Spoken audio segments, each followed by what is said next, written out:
Então vamos começar aí pela corrente, né, das pedagogia liberal. Então o termo liberal não tem um sentido de avançado, democrático ou aberto, né? Atrelado à doutrina liberal, que define a liberdade dos interesses individuais da sociedade, cuja organização social é baseada na produtividade, melhor, na propriedade privada dos meios de produção. Então, em relação aqui aos meios de produção, fica claro aí, né, em relação à pedagogia tecnicista, né, em que o objetivo, né, é, digamos assim, atender o setor, digamos assim, empresarial, as classes dominantes, através do meio de produção, né? Muitos pedagogos dizem o seguinte, né, que o tecnicismo, né, o atrelado aí vamos pensar assim, os cursos técnicos, né, surgiram para atender a classe mais pobre, né, enquanto que os cursos superior, né, surgiu para atender a classe mais rica, no caso, a elite.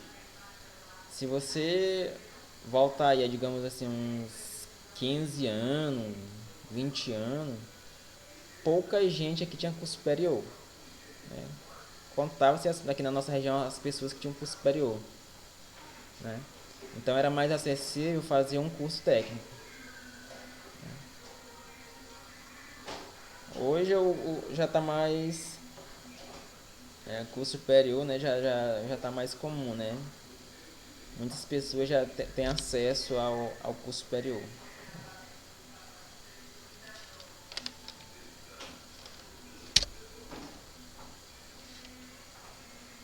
A escola visa preparar os indivíduos para o desempenho de papéis sociais, de acordo com as aptidões individuais.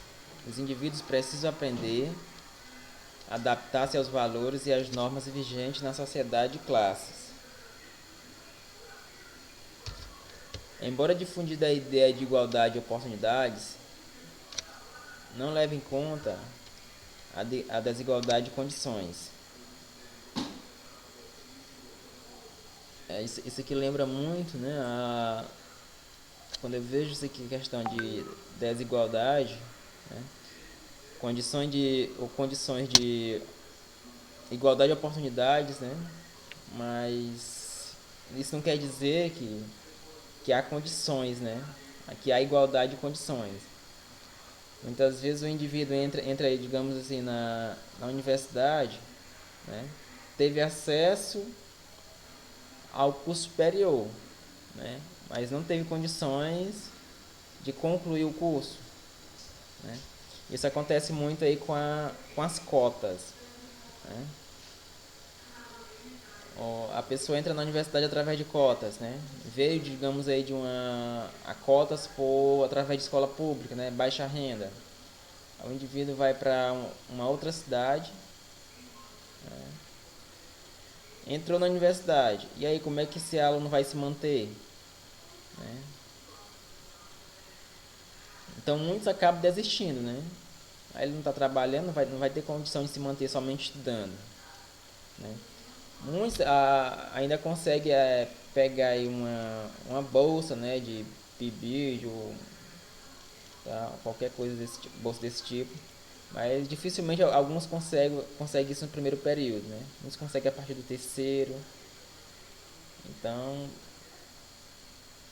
por isso que a evasão por cota nos cursos superior também ainda é muito grande. Agora a gente vivencia isso do que durante a pandemia na educação básica, né? A gente oferece as redes, né, públicas oferecem também, então oferece, né, o ensino remoto. Todos, né? Isso é oferecido para todos os alunos que estão na escola, né? Aulas online é oferecida para todos. Na escola pública, menos da metade, né? A nossa realidade é que menos da metade consegue ter acesso a essas aulas remotas de modo online. Né? Não há condições para todos. Né?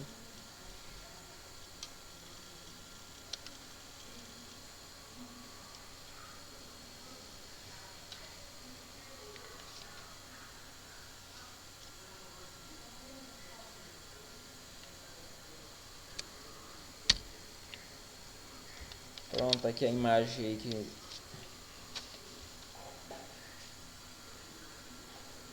aqui só reforça o que a gente acabou de falar, né? Olha só, temos vários animais aqui na imagem. Diz o seguinte: ó, bom, vamos fazer uma seleção justa com uma única tarefa. Subo naquela árvore. Então todos, né? Todos aí os animais, né? Tiveram oportunidade, né? Todos estão tendo a oportunidade, mas nem todos têm condições, não é isso? Na semana passada eu até usei essa imagem aí para discutir o contexto da avaliação, né? Mas aqui no caso a gente está trabalhando em um outro contexto, né? Da igualdade, da igualdade que não há a desigualdade em relação aí às condições, né?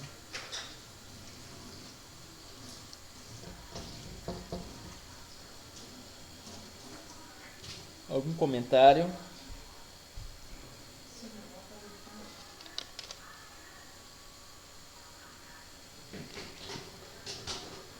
Essa, essa ideia, quando você fala da oportunidade com as condições, né? Eu andei lendo também sobre essa questão, né, do tecnicismo lá no, que a educação realmente foi preparada aqui no Brasil para atender a questões econômicas, né?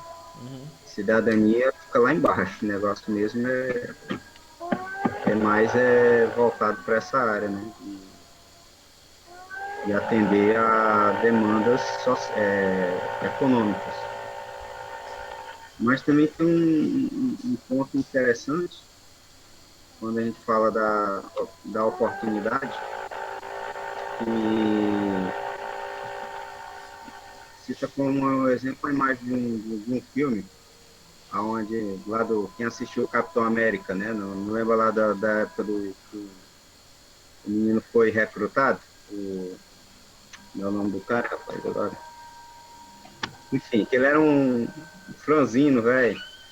E aí foi estabelecida uma tarefa lá para todo mundo subir capturar a arte da bandeira, né? Capturar a bandeira, aliás, estava lá na. Todo mundo subindo no mastro, e ninguém conseguia chegar no topo. E quem conseguisse, né, teria a vantagem de não voltar para o acampamento correndo, mas sim no carro. E ele chega e puxa o pino que segurava a haste, né? E pegou a bandeira. Então, é uma coisa também que precisa ser estimulada dentro dessa questão de dar oportunidade para que criatividade seja desenvolvida, porque muitas vezes se pensa, se olha para o óbvio e não vê que existe uma maneira de adquirir aquela oportunidade, né? É, tomando como exemplo isso aí, a, quantas pessoas não viram, não tiveram uma oportunidade, mas porque foram criativas, acabaram galgando alguma ascensão dentro de algum contexto, entendeu? Acabaram conseguindo se sobressair, né? Diante da dificuldade, né? Exatamente. Foi dada a oportunidade e aí o cara não olhou para a dificuldade, mas disse, para aí, eu sou meio pesadinho aqui, vamos ver se eu consigo subir com esse corpo monstro, tomando como base o elefante aí, né? Aí entra a questão também de, no caso, de querer, né? A de pessoa querer. teve dificuldade, mas queria, conseguiu Se a gente vencer as entrar no barreiras, né? mundo, a gente entrar no mundo do deficiente físico, por exemplo, tem cara aí que dá lição de moral que vai deixa muito neguinho normal no chinelo para trás. O cara nasce sem uma perna, sem um braço, falta dois olhos na cara, do ponto de vista literal, enfim. É uma coisa que também precisa ser estimulada. Esse filho seja criativo também, viu?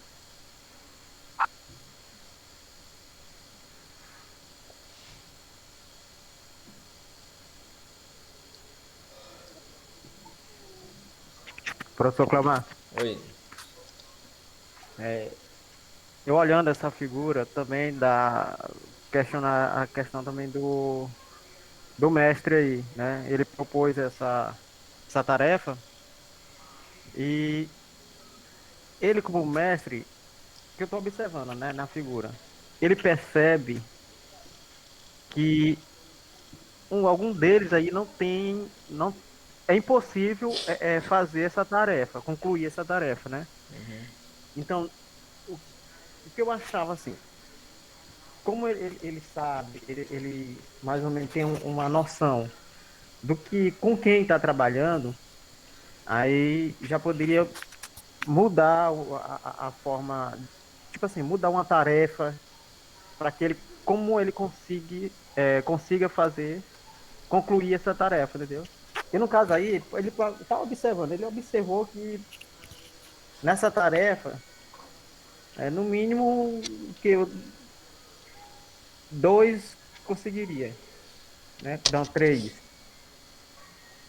Né? A maioria, como ele sabe, na questão assim, que eu estou observando, o mestre aí, ele sabe da capacidade de uns e outros é impossível que essa tarefa seja concluída pelos demais, entendeu?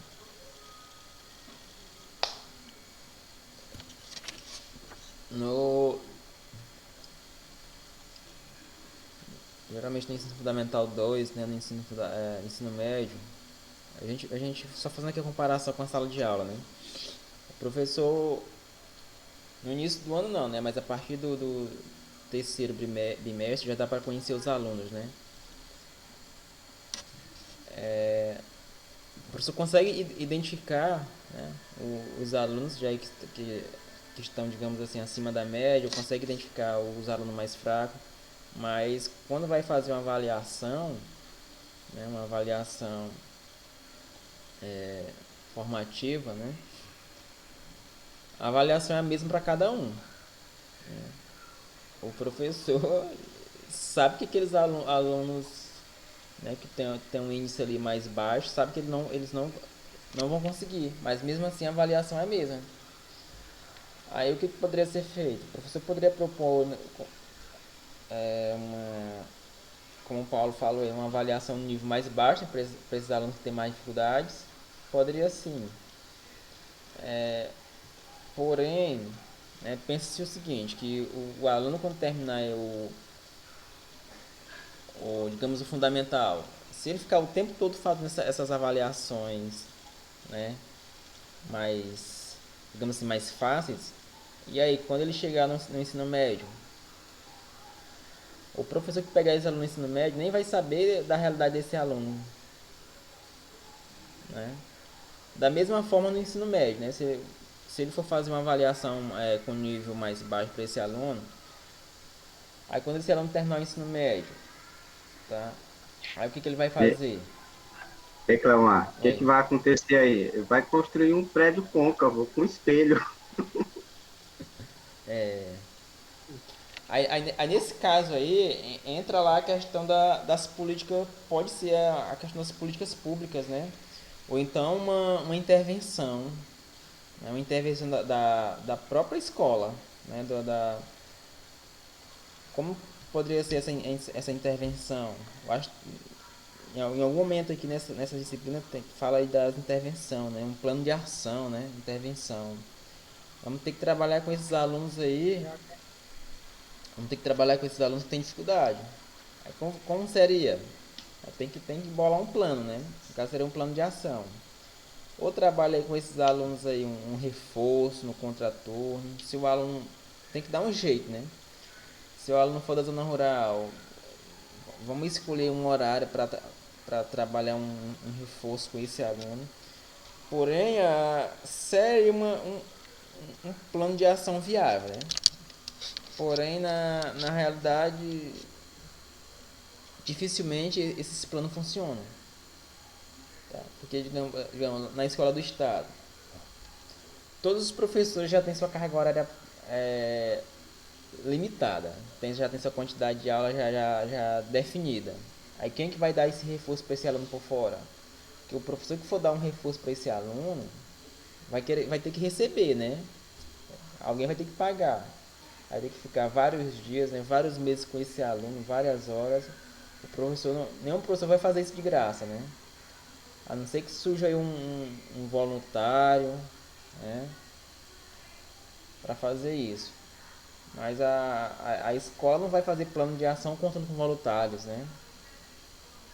Então a E, questão também em relação aí às políticas públicas, né? Porque acredito que cada escola, né, sabe que vai receber aluno com dificuldade, né? Sabe disso. Não adianta. Escola pública já sabe que quando vai entrar o ano vai ter muito aluno com dificuldade que vão se encontrar nessas condições, né, de não conseguir fazer determinadas tarefas. Tá? Mas não, mas elas estão sem condições de assistir esses alunos. Então, o professor vai ter que se virar nos 30, né, e saber que vai dar nota baixa para esse aluno o ano todo, e no final do ano vai fazer uma recuperação. Se esse aluno não atingir, vai levar ele para o conselho e e se aí não, na caneta ele sobe. se não der jeito de jeito nenhum, fica reprovado.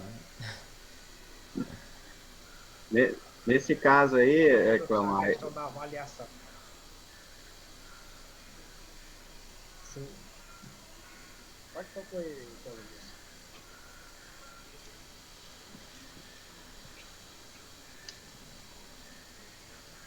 Meus amigos, pode falar. não, presidente, pode. Ah, é porque meu áudio tava desligado. Que vergonha. Eu falei meia hora aqui. Não, Antônio, pode falar. Eu já. Ele desligou o áudio dele. A questão assim, do método de avaliar, né, no caso, os alunos, né? No caso, o método objetivo, né, uma prova lá e esse né, sai bem, outro mal. E o lado subjetivo, né, que a maioria dos técnicos fazem desse tipo.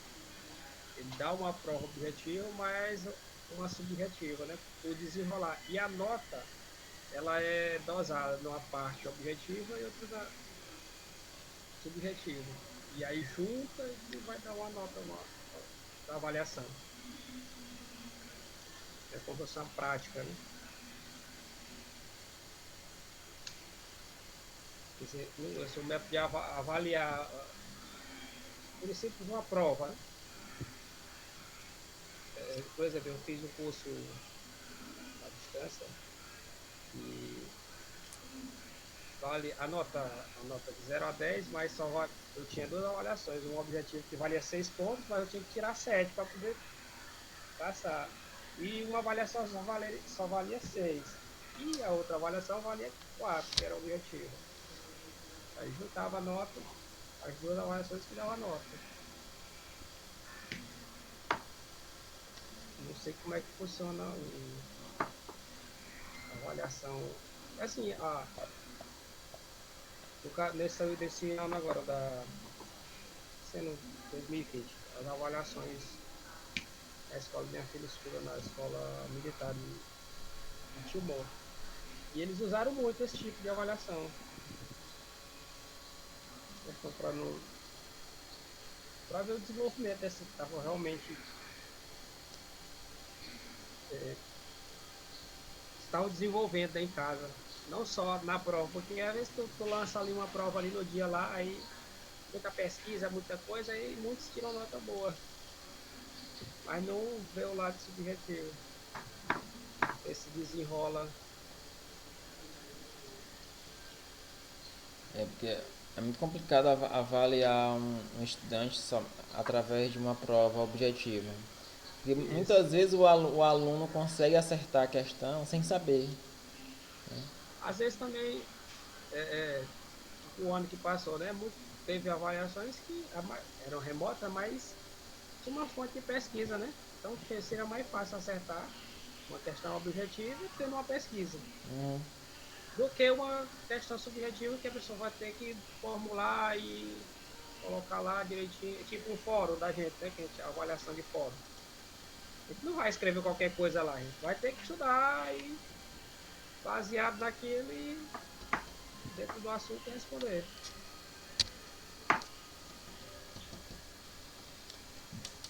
Então, muita atenção aí, tá, gente? Já vamos ver a primeira tendência pedagógica aí, né? É a liberal tradicional.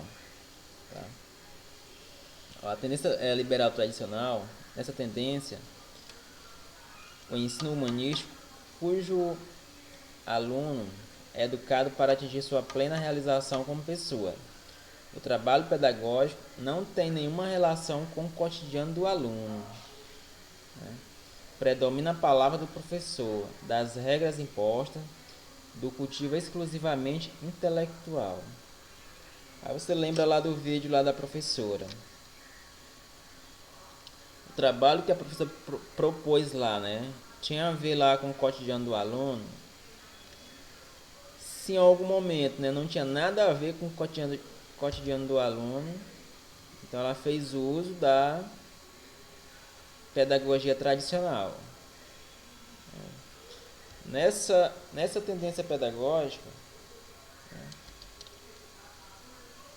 nessa tendência, é,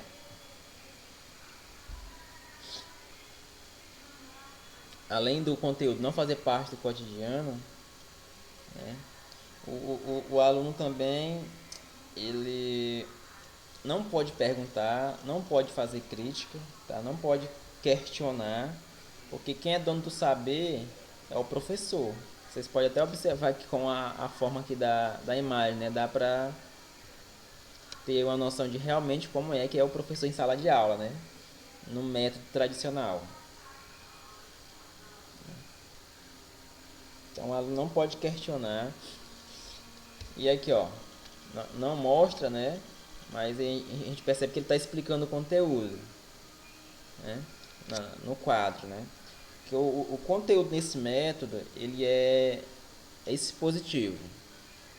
Tá? Por exemplo, o professor mostra lá o conteúdo e vai explicar, né? Então, se você é professor de física, né? Se você não quiser fazer o uso do método tradicional e vai levar em consideração, por exemplo, algum conteúdo, né? Vai levar em consideração a vivência do aluno.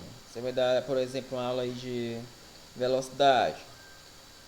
Você parte de uma situação que o aluno já conhece. Ah, se o aluno vai fazer uma viagem com ele para Teresina, dá a distância, gastou quanto tempo? Ah, então como é que a gente vai fazer para calcular a velocidade? Nesse caso aí não é tradicional. Você está partindo da realidade do aluno. Está participando de uma situação do cotidiano dele. Ah, o aluno mora em bairro tal, né? Leva quanto tempo para chegar até a escola? Qual é a distância da casa do aluno até a escola? Você vai trabalhar um conteúdo de termodinâmica. Pega alguma situação lá da cozinha, da casa do aluno, para trabalhar termodinâmica, né? Vai trabalhar eletricidade. Ah, pode pegar até mesmo uma sala de alguma coisa da sala de aula, né? Ah, essa lâmpada, né? Você vai comprar uma lâmpada, você percebe na embalagem e vem lá descrito, por exemplo, 20 watts, né? 20 seguido de um W, né? Vai trabalhar potência elétrica. Então, trabalhar dessa forma não é tradicional. Você está trabalhando, partindo de alguma coisa do cotidiano do aluno. Isso não é tradicional, tá? Porque o tradicional não leva em consideração o cotidiano do aluno, certo?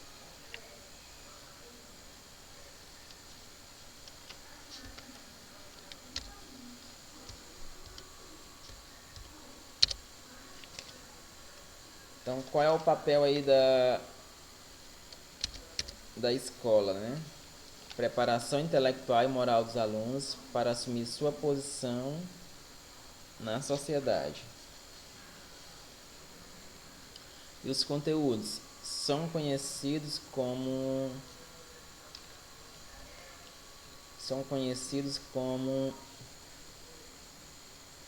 melhor, são os conhecimentos e os valores sociais acumulados historicamente, repassados como verdades intelectuais e enciclopédia, né? Então, além do saber, né, do conhecimento girar em torno do professor, né? Além também do conhecimento, né, está distante da vida do aluno,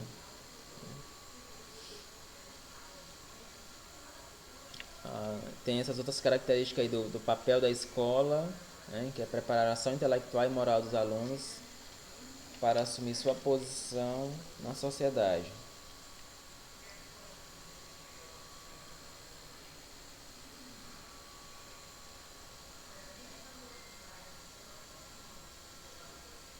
Então, esses conteúdos, né, geralmente, né, são utilizados através de livros didáticos, né, livros didáticos ou manuais, como já falamos, né, e não é o professor que está no método tradicional não leva em consideração, né, além de não levar em consideração a experiência, né, de vida do aluno, também não promove, por exemplo, a pesquisa, a investigação, tá? Fazer com que o aluno seja um questionador, né, ou faça crítica em sala de aula, que muitas vezes, né, você está dando aula ali, explicando o conteúdo, de repente o aluno não concorda com o que você falou. Tá? Tá? E no método tradicional, isso não é permitido. Tá? O aluno tem que aceitar como verdade, tá? O aluno tem que aceitar como verdade o que o professor repassou. Tá? Nem que não seja verdadeiro, tá? Mas o aluno tem que encarar como verdade. Tá? Porque se o aluno fizer algum questionamento, tá bom? Deixe de ser tradicional. Tá?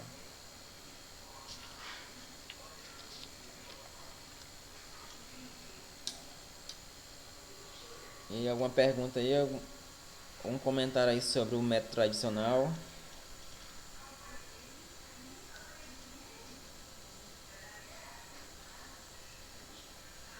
Não, professor, pode prosseguir.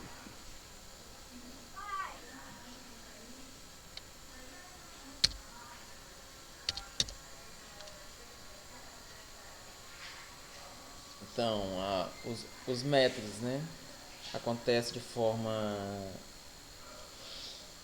exposição verbal, né, da memória ou demonstração, promove exercícios com memorização, né, relação professor-aluno, autoridade do professor, né, porque o centro do saber é o professor, atitude receptiva dos alunos, disciplina, atenção e silêncio. Então, nesse método, nessa pedagogia tradicional, os alunos, né, devem ser disciplinados, devem ficar durante a aula em silêncio, né, prestar bastante atenção no que o professor está ensinando, né. Durante o professor vai fazer uma prova, né, que os alunos estudaram o conteúdo, né. O aluno tem que memorizar o conteúdo para fazer a prova, né. E a prova classifica e pode também oferecer prêmios aos alunos, né, os alunos que tirarem que forem bons na prova, né? Vai ter boas notas, né? E podem fazer com que os alunos que tiraram notas baixas sejam punidos, né?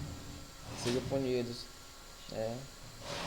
Uma das punições aí pode ser aí a reprovação, né? Porque a avaliação também no método tradicional é classificatória, né? E além disso, o aluno no ensino tradicional, né? Como o professor apenas é o centro aí do saber, o aluno é um ser passivo, né? Isso aí caracteriza uma educação que chama educação bancária, que o professor apenas deposita, né? Deposita o que está sendo ensinado, o aluno apenas recebe. É o que é chamado aí, na pedagogia, como educação bancária.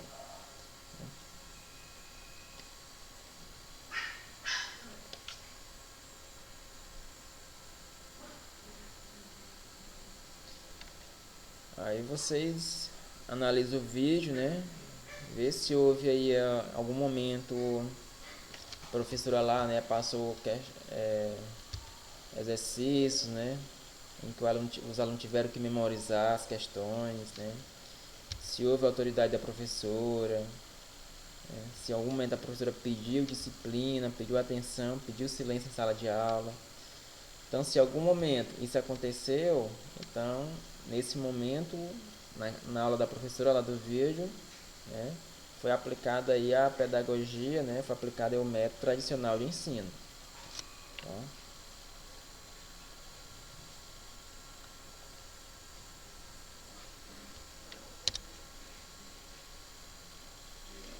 Então, pressuposto da aprendizagem, né? A aprendizagem é receptiva e mecânica, repetição de exercícios, a avaliação se dá por meio de interrogatórios orais, provas escritas, reforço negativo. Então, o que é negativo nessa pedagogia são as notas baixas, né? E apelos aos pais. E o que é positivo? Classificação, né? Quem é bom comportado, quem tem disciplina, quem tira notas altas nas provas. Então esse é o lado positivo. E há algum teórico aí que houve uma manifestação na prática escolar. As escolas religiosas ou leigas que adotam uma orientação clássica humanistas, uma orientação humano-crítico.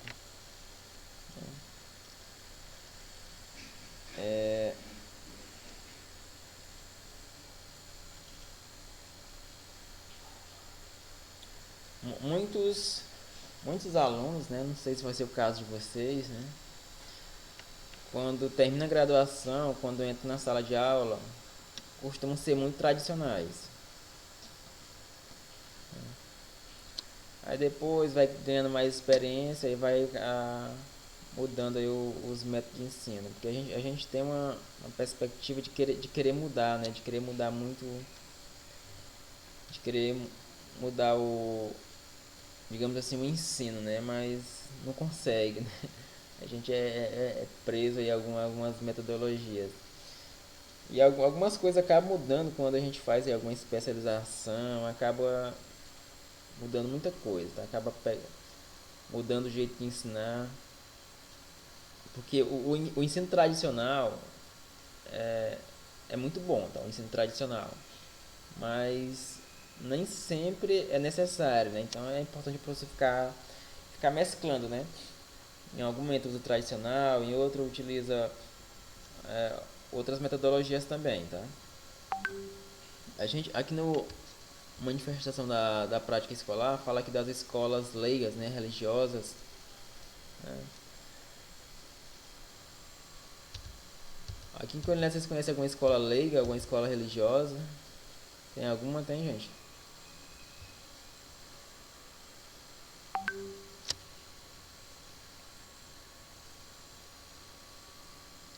Teresina tem o Colégio das Irmãs, né?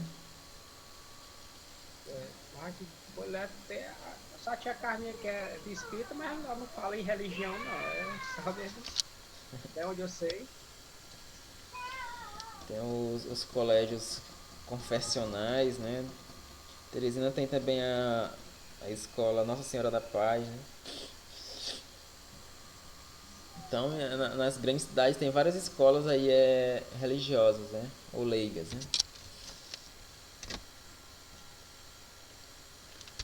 E lá, Furtado, na escola militar, é muito tradicional, né? O ensino lá. Não, assim, pelo que eu avaliei nesse ano, porque foi praticamente todo em casa, né? Uhum, Mas teve, o início foi presencial. Assim, tem parte tradicional, mas também uma parte, como é que se fala, mais moderna, né? uhum. É onde, E onde aí vai. depois, não tem nem como a gente avaliar depois que ficou todo mundo em casa, né? Uhum, Mas assim, como eu falei, a avaliação ela não tinha só o questionário lá e todo mundo respondeu. É isso. Ela avaliava também com outras coisas, no caso, outra forma de avaliação. fazia uso aí Assiduidade, de outras outras coisas, tendências. produção de vídeo, que nem a gente também, né? Uhum.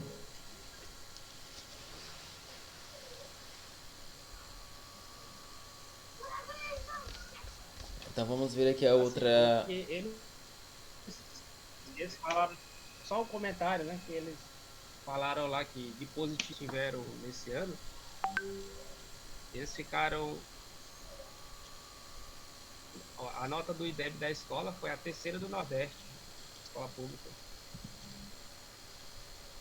colégio militar de Timor. A terceira melhor. Vamos ver agora aqui a tendência liberal renovada. Só uns. Tomar bem aqui uma água aqui, alguns segundinhos aí.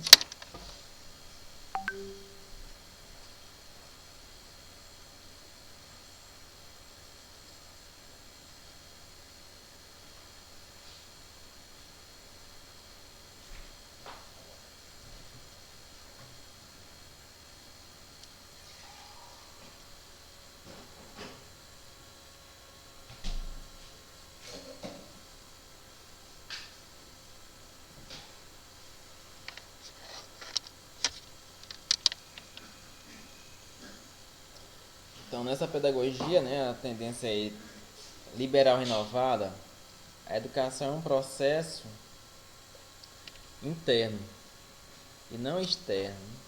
Ela parte das necessidades e interesses individuais necessários para a adaptação ao meio. Propõe um ensino que valoriza a autoeducação, a experiência direta sobre o meio pela atividade.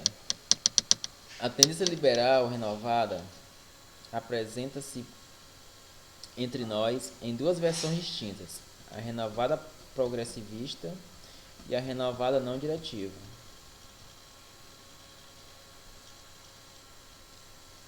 Então a gente já percebe aqui algumas mudanças, né, em relação a tradicional, né? Quando se fala aqui já valoriza, né, a alta educação, a experiência direta sobre o meio e pela atividade. Mas também aqui, né, nessa tendência, né, ainda o aluno ainda não é o centro do saber, né? Ele ainda não pode fazer crítica, questionamentos, né? Vamos ver mais características aqui.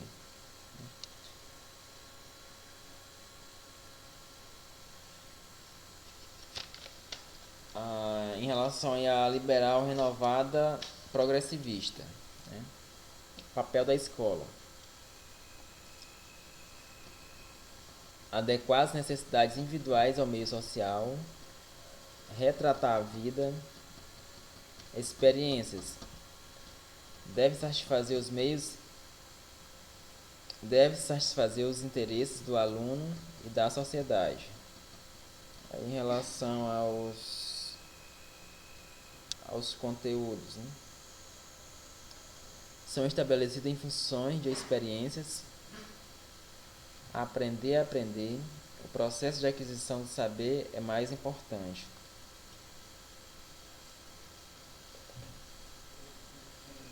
Então, aqui já o processo, né, é levado em consideração aqui, né, como não somente o que ensina, né, enquanto que na tradicional lá, né, o que importa é o que está lá nos livros, né, o que é ensinado.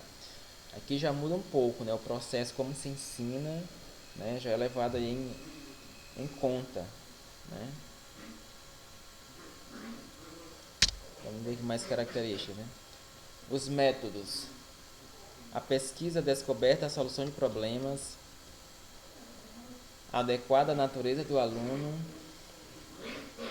e as etapas de seu desenvolvimento. Trabalho em grupo, relação professor-aluno. O professor é auxiliar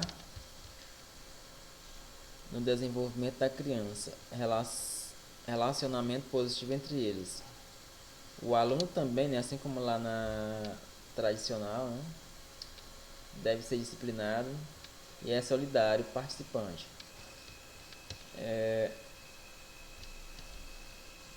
Aqui, né, já mudou um pouco, né, em relação à tradicional, né. Lá na aula da professora, né, lá do vídeo, ela promoveu o trabalho em grupo. Alguém lembra aí? Teve, pessoal, teve Crispim.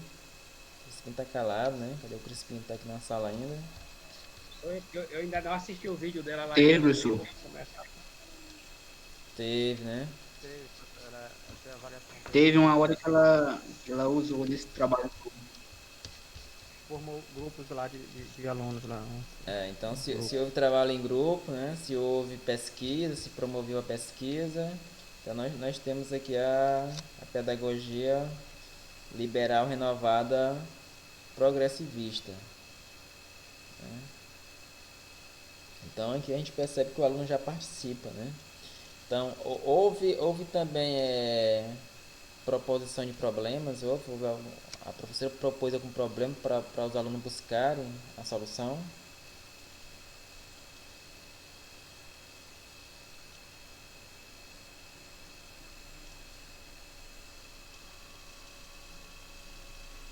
Alguém lembra disso, se houve isso?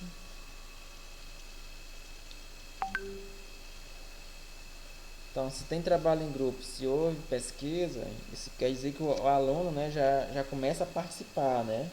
Deixa de ser aí somente telespectador, né? Deixa de ficar somente na passividade, né? Então, já diferente da tradicional, né? O aluno já está participando. Então, se o aluno, né,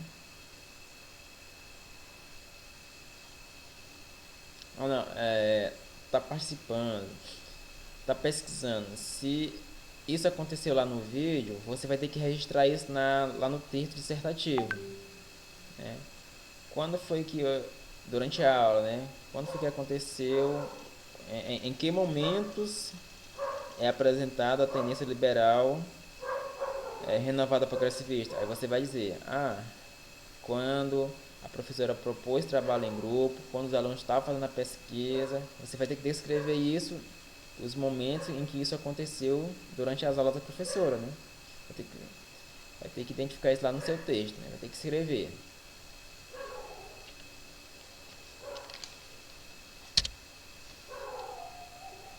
Pressuposto da aprendizagem. Motivação depende da disposição e interesse do aluno. O ambiente é o meio estimulador. Então, mais uma vez aqui, né? A motivação depende da disposição e interesse do aluno. Então o aluno aí tem que querer, né? O aluno tem que querer estudar, né? Se ele não quiser estudar, também aqui ninguém vai obrigar ele a estudar, né? A avaliação se dá pelo reconhecimento dos esforços e do os êxitos dos alunos. Então a forma de avaliar aqui também já muda em relação à tradicional, né? Enquanto na tradicional trata-se de avaliação, né, de prova escrita, lista de exercícios, né, em que o aluno vai ter que estudar, memorizar para fazer a prova, né? Aqui também já digamos assim, o comportamento, se o aluno se esforçou, né, participa, então já é levado em consideração essa forma aí de avaliar, né?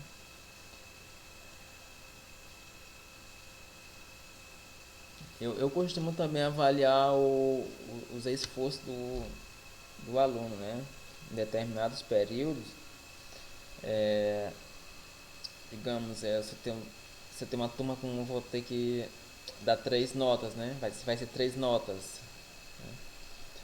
Digamos que uma dessas notas eu faço uma atividade, vale metade da nota, e dou a metade da nota pelo comportamento, esforço, se o aluno participa, se o aluno anota, né, o conteúdo durante as aulas, porque tem aluno que vai para a sala de aula, não abre o caderno, não leva livro, não escreve nada, não participa, tá?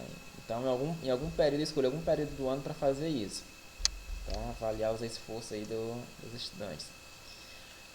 Manifestação na prática escolar.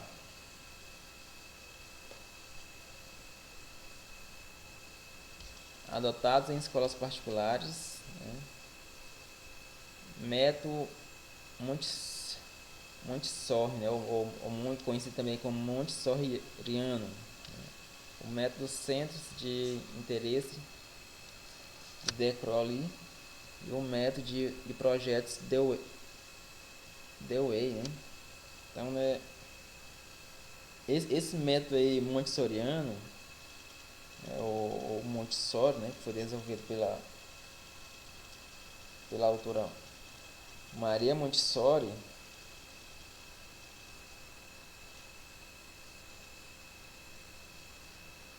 é onde acontece que digamos aí, né, o professor que vai fazer uso desse método, né, ele tem que propor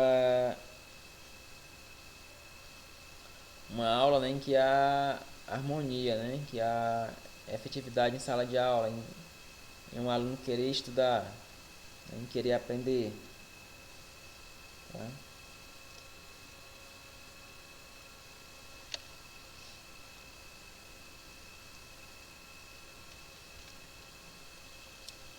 E aqui no método de Dewey, né, ele é caracterizado pela apresentação de problemas, né? Você vai ensinar a partir de situações, problemas, que podem ser até mesmo situações do cotidiano do aluno, né? Lá eu assisti um pouco no lado do vídeo, né? A professora faz uso de problemas, né, do dia a dia do aluno, né? Ela faz lá um passeio lá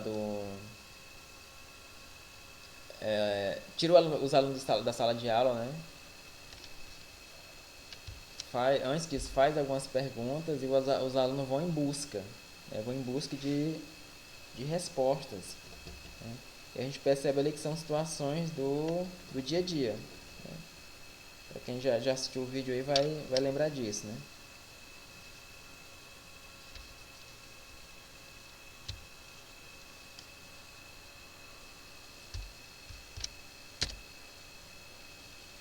Agora a tendência liberal renovada não diretiva.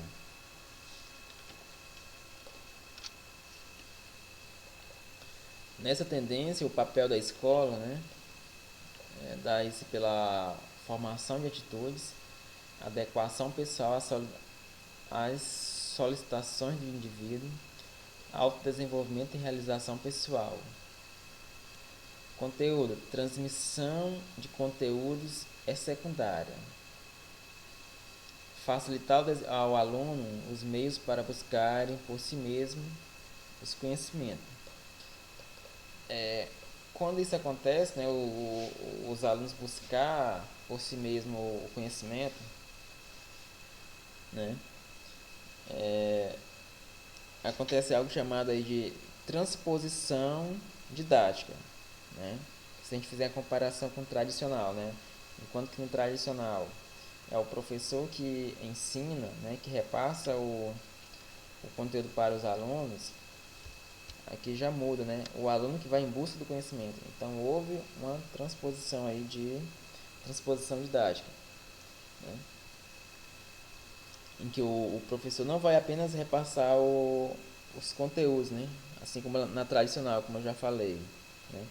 Mas o professor também pode apenas oferecer condições, né, para que o aluno possa construir, né, possa ir em busca do seu próprio conhecimento, né? É onde surge aí o protagonismo do aluno, né? A gente sabe que existe também alunos autodidatas, né? Alunos que, até mesmo alunos que aprendem sozinho, né? Aluno que pega um livro e pode aprender sozinho, né? Então o professor passa a ser um facilitador, né, do conhecimento, né?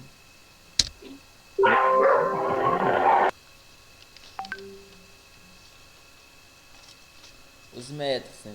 O professor é o facilitador. A aceitação da pessoa do aluno e de sua capacidade de autodesenvolvimento. Lá no tradicional, o professor não aceita isso aí não, né? O professor é o dono do saber.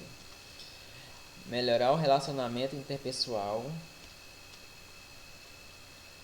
Relação professor-aluno.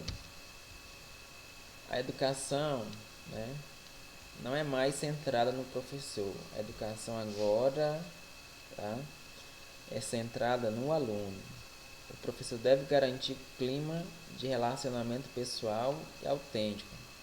Toda intervenção é ameaçadora. Então aqui já surge também, né, a importância aí da interação entre os alunos, da interação entre o professor. Um teórico, né, que dá muito valor à interação, né, é o Vygotsky, né? Depois, se alguém quiser trabalhar nessa linha aí para fundamentar o trabalho de TCC, pode trabalhar. Vygotsky, as suas teorias são muito utilizadas, né, em TCC, né? E uma das teorias é o socio-interacionismo, né, de Lev Vygotsky, que trabalha aí com a interação. Então, né, nessa tendência aqui a gente já percebe aí a importância, né, da interação, né, do relacionamento, né, aluno-aluno, aluno-professor. A interação também é importante para a aprendizagem, né? Quando se passa um trabalho em grupos, né, é importante haver interação entre os participantes do grupo, né? Se não houver interação, não dá certo, né? Lembrei aqui de um trabalho que a gente teve ano passado. Crispim, Wilson, Maria Josinete, né? Passaram a semana toda sem se comunicar. Quando chegou, acho que na sexta-feira, eu não lembro o que houve, que não teve tutoria na sexta, não lembro que foi o motivo. Aí a Josinete veio de uma viagem aí que não chegou lá na escola, não teve aula, não foi, Crispim? Então vocês passaram a semana toda sem interação, né? E realmente, professor, foi isso que aconteceu mesmo. Foi, a mulher ficou brava, né? Ela deu uma viagem com ele neto, não teve aula. Era uma apresentação, era só para apresentar, né, o seminário, né? Eu acho que foi prorrogação da disciplina, não sei. Sei que não houve aula nesse dia. Falar em Josinete, ela nunca mais apareceu, né?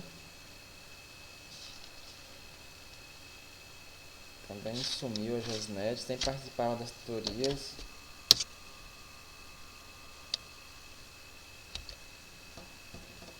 Então, pressuposto da aprendizagem. A motivação é necessária para a busca de autorrealização. Aprender a modificar suas próprias percepções. A avaliação, nós temos aqui a autoavaliação, né? Manifestação na prática escolar. Nós temos aí como os manifestos de Carl Rogers, né?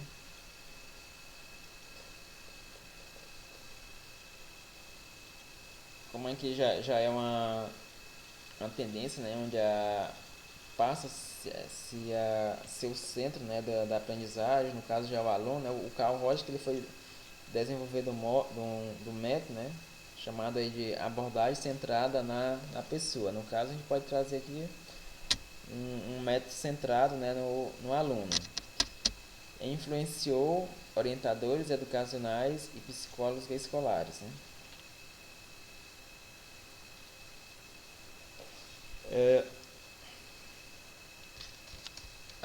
A gente percebe, né, na educação básica, né, uma falta de motivação, né?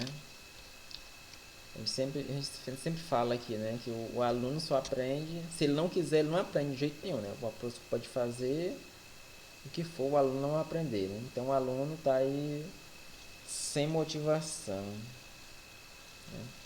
Ano passado na escola a gente fez lá um plano de ação, né? Aí em relação às dificuldades de aprendizagem, em que uma das causas era a motivação, né? Mas aí o que a escola pode fazer para motivar esse aluno? Né? Aí entra as ações, né? A gente tem que bolar um plano de ação e ver o que pode ser feito para motivar o aluno, né? Belmar, Oi. eu tô com um aluno particular aqui para alfabetizar. Isso aí que tu tá falando tem tudo a ver, né? Que é a minha filha, né? Por conta da condição dela. Uhum. Então, estudar para ela, ela é problema, cara. Ela não quer aprender para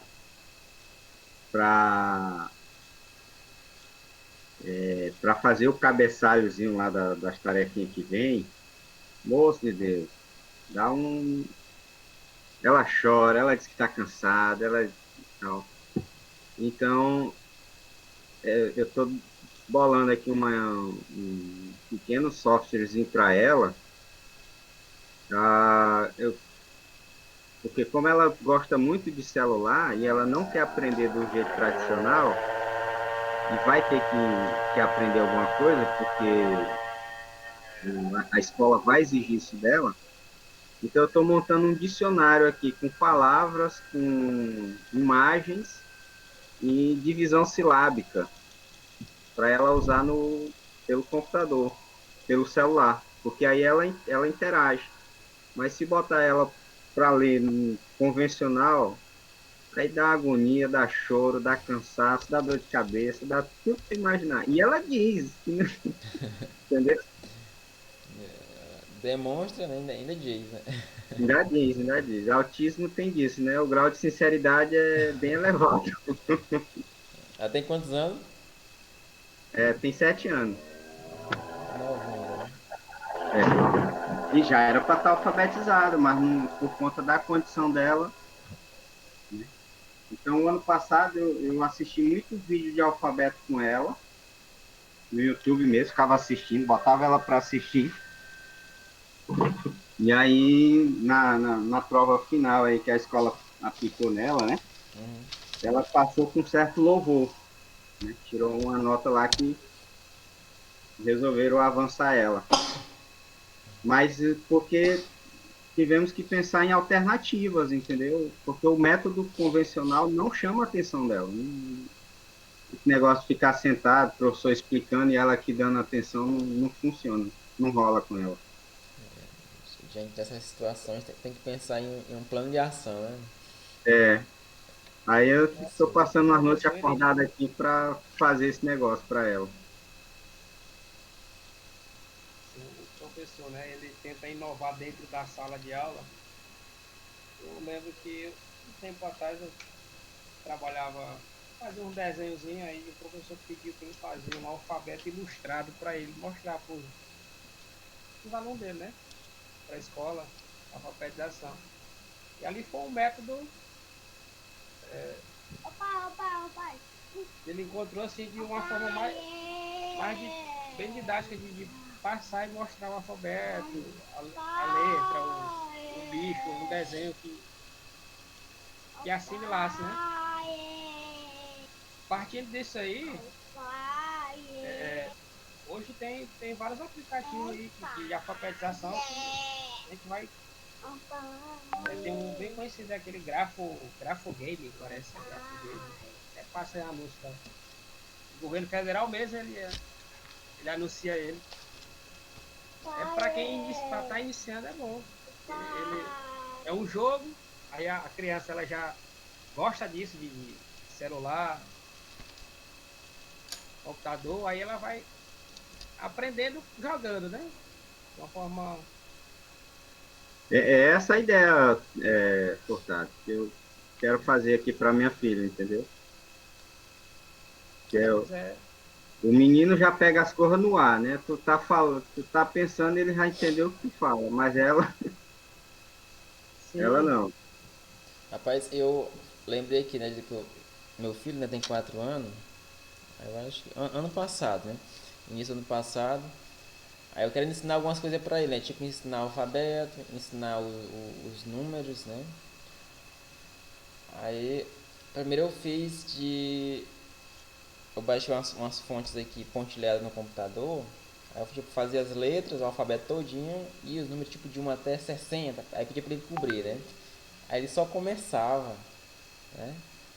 Aí pronto, amigo. Aí começava logo a chorar, não continuava mais não. E eu, assim, eu imaginava que aquilo dali pra ele seria tão fácil, só cobrir, né? Aí depois eu comecei a pesquisar aqui algumas. Não é não, meu amigo. Só Aquilo ali cobrir, né? Só cobrir. Aí é eu ia carregar falando. pé. Aí tipo, ele fazia ali umas 5 letras, eu fazia ali uns. No máximo até o 10 e pronto. Aí, amigo, aí não tinha que fizesse mais ele cobrir. Aí eu pesquisando aqui algumas na internet, né, algumas tarefinhas. Aí tipo, as letras, né? Aí do lado tem a figurinha, tipo que. Aí tem um avião, tipo C, tem um carrinho do ladinho, aí pede pra ele cobrir, pintar, ainda pede pra pintar a figura. Aí, rapaz, o negócio tem que ser desse jeito mesmo. Ó. Aí os Não, números do mesmo jeito. Se tem o é, número é, um aí do lado tem só uma figurinha, né? Algum objeto. Por exemplo, um carro. Se é o 2 aí do lado tem duas coisas, né? Duas frutas. E assim vai. Aí o aluno tem que pintar o número, tem que pintar a fruta, tem que pintar o carrinho. Mas rapaz, eu tava muito distante aí dessa metodologia aí dessa pedagogia. é algo assim é algo assim, Cleomar, que eu tô querendo fazer, né? Que eu tô Ah, desenvolvendo, entendeu? Só que com um número de palavras bem absurdas, entende? O maior número que eu puder cadastrar, eu vou cadastrar, né? Cadastrar a palavra, uma imagem e a divisão silábica, né, daquela palavra. Se tivesse um estudo, até a fala, porque ela também não fala direito, né? Mas não, para gravar a palavra aí já fica mais difícil. vai ser mais trabalhoso. Vai ser mais Muito mais. trabalhoso. Sim, sim. Mas será que não já existe algum aplicativo assim que né, em relação a falar que possa te ajudar não? Será? Assim, Eu não existe sei, não pesquisei, entendeu? assim, tem um aplicativo, esse lá do do Grafo Game, ele dá o som da letra, ele não dá ele dá o fonema, né? No caso, o N. O N ele não vai falar N, ele fala Nh. Nh, a letra, né? O B é o B. Aí quando assim, assimilar o B, B, e uma vogal, e quando ele juntar B, B, ele já dá aquele som, né? Então, a finalidade é essa.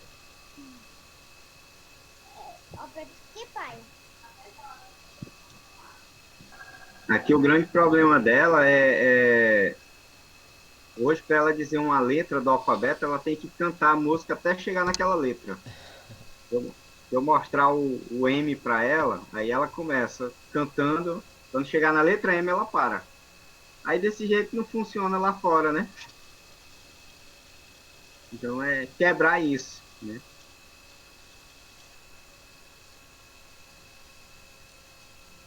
É um desafio grande, né?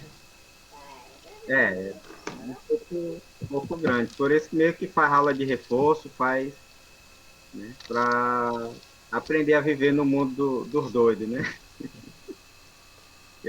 Alguém, quem estuda autista diz que os autistas é que são normal, né?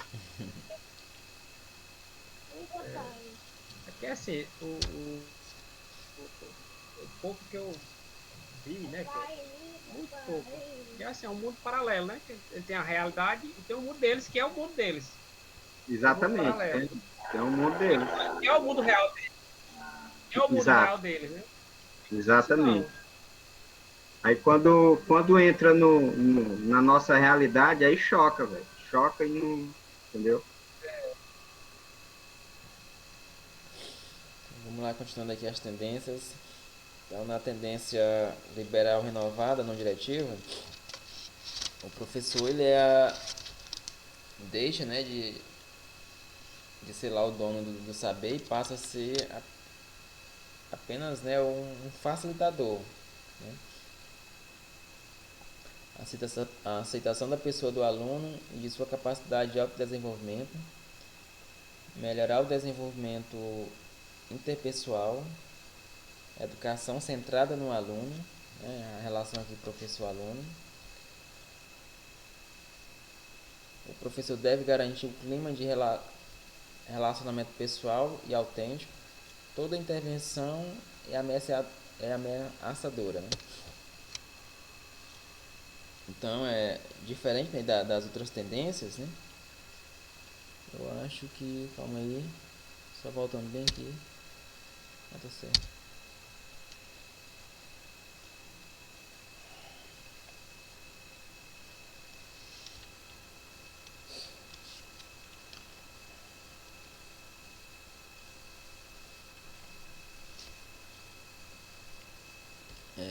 Aqui nessa tendência, né? Temos aí a importância aí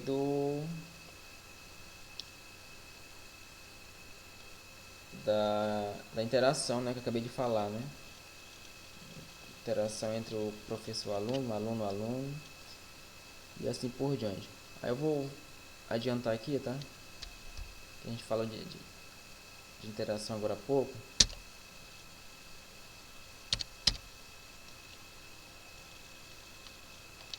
Eu acho que eu já tinha passado aquele slide, né?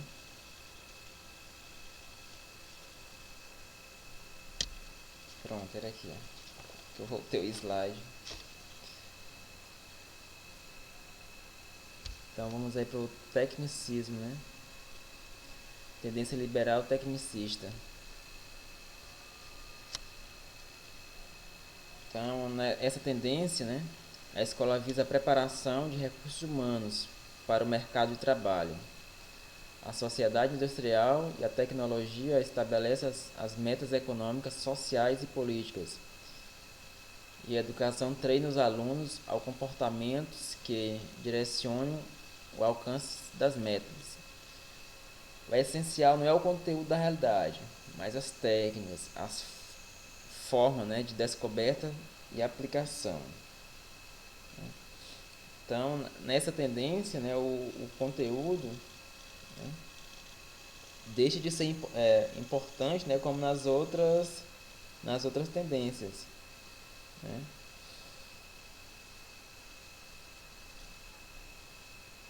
Que o aluno, né, ele não vai nem reproduzir o conhecimento como lá na tradicional, né, e nem ser digamos assim, um autodidata, né, ou ter autonomia, digamos assim, para aprender. Né? Ele apenas serve aí para atender, digamos assim, os anseios da sociedade, né? Em que o mais importante é a produção, né? E serve o mercado de trabalho. Né? Então, é isso que acontece na tendência tecnicista. Papel da escola. Nós vamos ter que a aquisição de habilidades, atitudes e conhecimentos específicos úteis e necessários para a sociedade capitalista. Educação e sistema produtivo. Os conteúdos: conhecimento observável e mensurável, né? Vão estar aí nos manuais, nos livros didáticos ou nos módulos de ensino.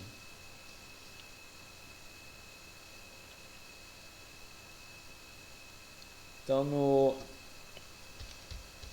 aqui no tecnicismo, né, nessa tendência, lembra muito que eu falei lá no início da tutoria, né? Falei lá do behaviorismo, né? Até falei lá da situação lá do... Quando o José falou do questionamento do rapaz na web. Eu falei que eu lembrei lá da aula, né? Que tinha um cara lá da turma que falava muito sobre... Melhor, que ele entendia, né? Explicava, comentava muito, né? Essa questão aí do behaviorismo, né? De Skinner, né? Que trata aí do condicionamento, né? Ou seja, o condicionamento digamos assim, a pessoa está condicionada ao fazer alguma coisa, ela vai agir por repetição, né? É o que acontece aí com, digamos assim, os técnicos, né? O ensino técnico, né? A pessoa vai trabalhar sempre repetindo, vai estar condicionada a fazer algo, né? Digamos aí um mecânico de moto, né? O cara lá abre o motor da moto, né? Digamos que não tem conhecimento nenhum de digamos assim, fundamentação nenhuma em relação, digamos, ao ensino de mecânica, né? Mas ele está trabalhando aí com engrenagens e tudo mais, trabalha com... Em algum momento ele vai trabalhar com corrente elétrica, né? Mesmo a pessoa não tendo sem saber ter um conhecimento, não tem um conhecimento apropriado, digamos, de eletromagnetismo, mas está ali, ele sabe o problema ali, digamos, ali do motor, identifica uma peça com defeito, né? Ele, durante ali o manuseio, ele já sabe que vai dar certo, né? Porque ele viu alguém fazer, né? E já fez algumas vezes, vai agir por repetição. Ele já está condicionado a fazer aquilo, né? Então isso que é o condicionamento, né? Os métodos: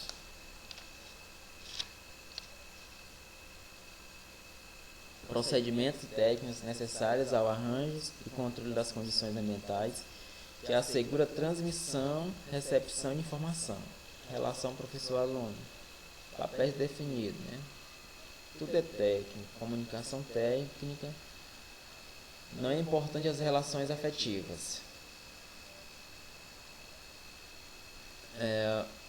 Em outras tendências, a gente vai ver a importância, né, da aprendizagem afetiva, né? Aprendizagem significativa, né? Aqui nesse caso não é importante, né?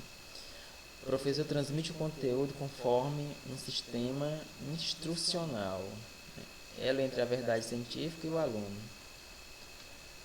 O aluno recebe, aprende e fixa as informações, né? Para depois aplicar, né?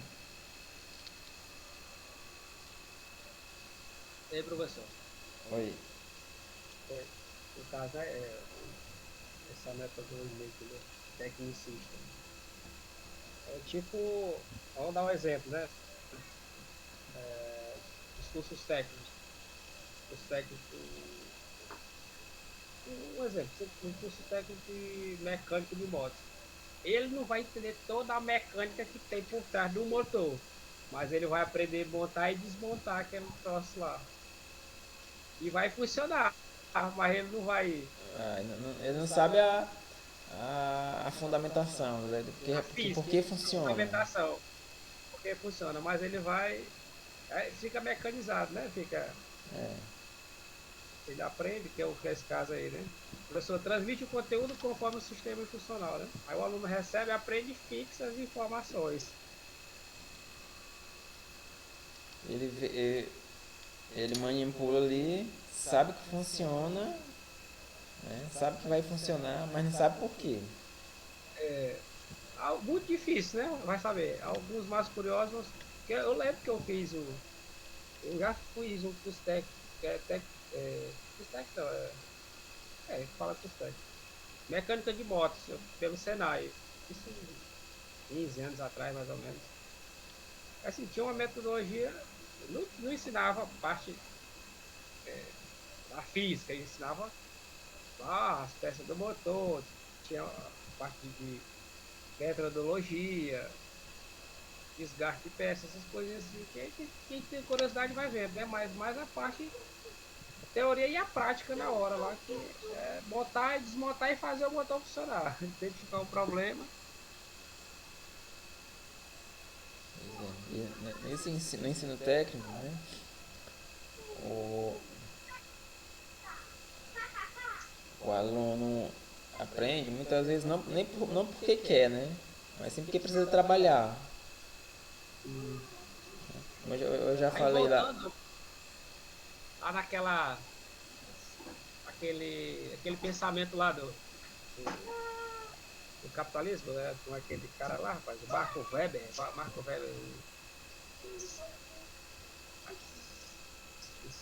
e tem um livro lá Tem sobre que ele fala o sobre o Karl capitalismo. Marx Webb, né? Marco Weber, ele fala, parece que é protestantismo e o capitalismo, uma coisa assim, o nome do livro lá, que assim, O protestantismo e o espírito do capitalismo.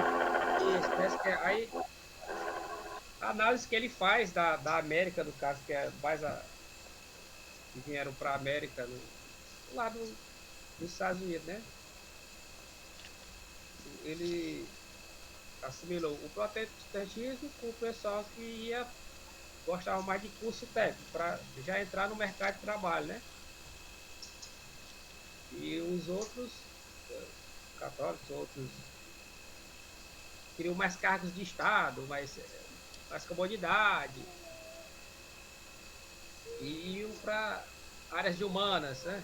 Estudar humanas, e os outros não, faziam curso técnico já para alavancar o capitalismo.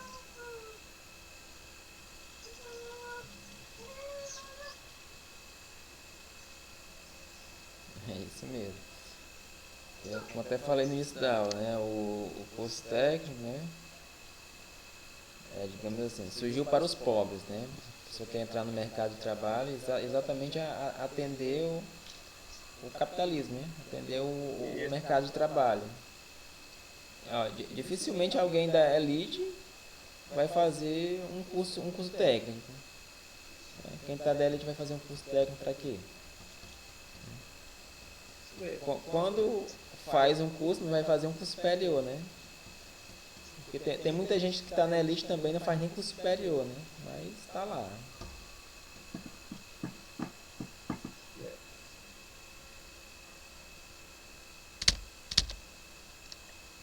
Pressuposto da aprendizagem.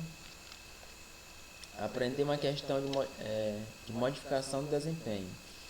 Os sistemas instrucionais visam o controle do comportamento individual face a objetivos pré-estabelecidos. Segundo Skinner, aqui o rapaz apareceu aqui, ó. Segundo Skinner, o comportamento aprendido é uma resposta a estímulos externos, controlados por meios de reforços. Que o ensino técnico, né, ele é operacional, né?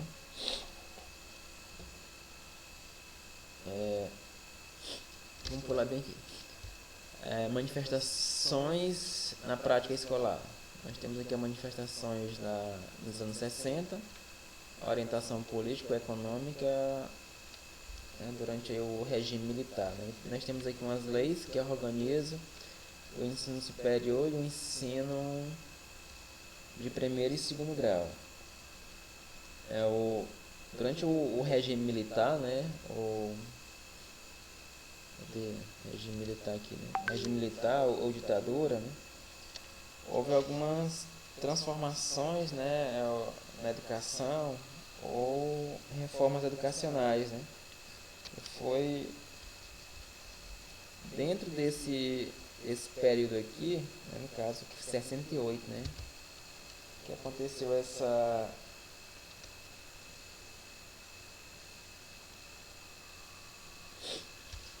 De acordo com essas leis aqui, houve uma reorganização do ensino superior. E nessa mesma época aí, foi regulamentada a profissão do ensino técnico, né? Onde surgiu aí o ensino técnico industrial. Tá?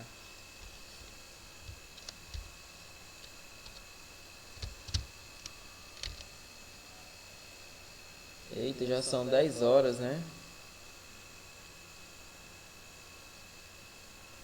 Vamos deixar essas outras tendências aqui para depois, tá, gente? Porque já são mais de 10 horas, né? Confirmando aqui. Você que diz aí, professor. 10 e 2.